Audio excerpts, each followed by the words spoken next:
Takže to je návod na bravo. Alebo vyskok do náručia. Čo budeme potrebovať? Pamusky, kto používa kliker, stoličku a psa. Lana, poď sem. Poď sem. Aj tu má niekto Tesco. To už fakt nie je smiešné. Nie, platím o polovicu menej ako predtým. Takže ako na to?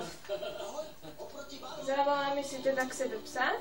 Len u nás získavate pri každom a povieme mu, nech na nás vyskočí. Voláte, SMS-kujete a surfujete za polovičné ceny Tesco Mobile. Ak sa mu nepodarí, tak mu treba pomôcť. Takto to spravíme niekoľkokrát. Hop. Hop. Hop. Hop. No. Nebuď lenivá. Poď hop. Hop. No. No.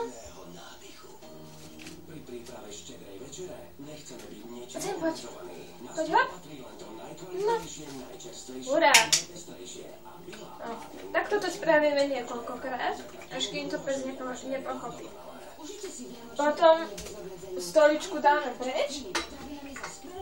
Oprieme sa o nejakú linku alebo stenu, ja neviem, a dáme sa akoby do sediacej polohy. No, poď hop. Hop. Hop. Aj toto spravíme niekoľkokrát. A keď sa budete myslieť, že pes to chápe,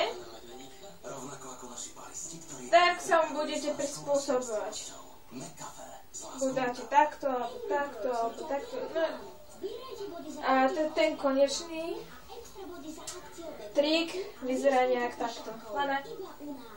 Bravo. Bravo.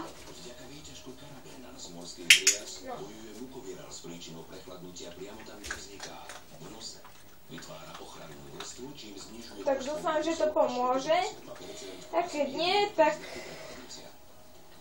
treba ešte raz napísať. Skúsim to objasniť lepšie.